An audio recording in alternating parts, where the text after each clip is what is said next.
Hello Suji's all in വണ്ണിലേക്ക് എല്ലാവർക്കും സ്വാഗതം. അപ്പോൾ ഇന്നത്തെ വീഡിയോ എന്ന് പറയുന്നത് ഒരു ഫുഡ് വ്ളോഗാണ് കേട്ടോ. അപ്പോഴത്തേക്കും കുറേ ദിവസമായിട്ട് നാട്ടിൽ പോയാൽ മാത്രമേ കഴിക്കാൻ പറ്റൂ എന്ന് വിചാരിച്ചുകൊണ്ടിരുന്ന നമ്മുടെ പൊറോട്ടയും ഷവായി ചിക്കനും നമ്മളിത് വീട്ടിലുണ്ടാക്കാൻ പോവുകയാണ് സുഹൃത്തുക്കളെ.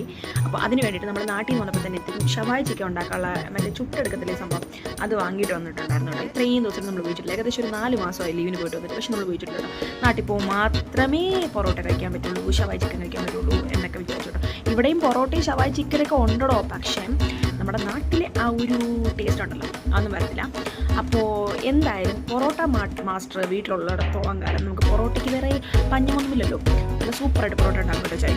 അങ്ങനെ ഈ ചായൻ ഡ്യൂട്ടിക്ക് പോകുമ്പോൾ തന്നെ പൊറോട്ട കുഴച്ച് വെച്ചിട്ടാണ് പോയത്.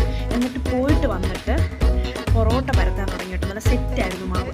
അപ്പോഴത്തേക്കും ഒരു സൈഡിൽ കൂടി ഞങ്ങൾ അടുപ്പ് കൂട്ടിയിട്ട് ഞങ്ങൾ വിചാരിച്ചു ആദ്യം പൊറോട്ട ചുട്ടെടുക്കാം. അപ്പോഴത്തേക്കും നമുക്ക് കനൽ കിട്ടിയ ശേഷം നമുക്ക് ചിക്കൻ ചുട്ടെടുക്കാം എന്ന് വിചാരിച്ചു. അങ്ങനെ ഓരോ പൊറോട്ടയായിട്ട് ഞാൻ ഉണ്ടാക്കി ഇങ്ങനെ കൊടുക്കുമായിരുന്നു കേട്ടോ. ഇച്ചായൻ പരത്തിക്കൊണ്ടിരും, ഞാൻ ചുട്ടെടുക്കും. അങ്ങനെ ഒരു 5-6 പൊറോട്ടയ്ക്ക് ആകുമ്പോഴത്തേക്കും ഇച്ചായൻ അത് നല്ലതായിട്ട് ഇടിച്ച് അതിനെങ്ങനെ ലെയർ ആക്കത്തില്ലേ, അങ്ങനെ ആക്കി അതെല്ലാം സെറ്റ് ചെയ്ത് വെച്ചു കേട്ടോ. കല്ലൊക്കെ നല്ല ചുട്ട് പഴുത്തുണ്ടായിരുന്നു, അതുകൊണ്ട് നല്ല സൂപ്പറായിട്ട് പൊറോട്ട ഉണ്ടാക്കാൻ പറ്റി. അങ്ങനെ അടുത്ത സ്റ്റെപ്പ് നമ്മുടെ ചിക്കനാണ് കേട്ടോ. അപ്പം അതിനു മുമ്പേ ഒരാളിതാ ഇവിടെ കൊതിച്ച് നിന്ന് കുറച്ച് ചെറിയൊരു പീസ് എടുത്ത് കഴിച്ചു കേട്ടോ. അപ്പോഴത്തേക്കും ചിക്കനൊക്കെ നല്ല വറുത്തെടുത്തിട്ടുണ്ട് കേട്ടോ. നല്ല ചുട്ട് നല്ല സെറ്റാക്കി എടുത്തായിരുന്നു കേട്ടോ. പൊറോട്ട എല്ലാം സെറ്റായിട്ടുണ്ട്. കുറച്ചായിട്ട് ഇച്ചാൻ അതിനെ ഇടിച്ച് അകത്ത് സെറ്റാക്കിക്കൊണ്ടിരിക്കുവാണ്. ഞാൻ കുറച്ച് ചുട്ടെടുത്തുകൊണ്ട് ഇരിക്കുമായിരുന്നു. ഇതാ കണ്ടോ, നമ്മുടെ ചിക്കൻ കണ്ടോ നല്ല അടിപൊളിയാക്കി എടുത്തു കേട്ടോ.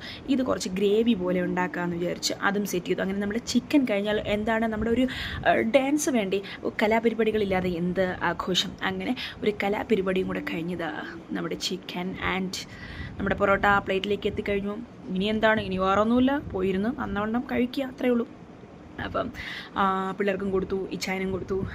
അങ്ങനെ ഞാനും എൻ്റെ പ്ലേറ്റ് കൊണ്ടുപോയി കഴിക്കാൻ വേണ്ടി വന്നിരുന്നപ്പോൾ എൻ്റെ കാലവന്മാരെടുത്തോണ്ട് പോയി.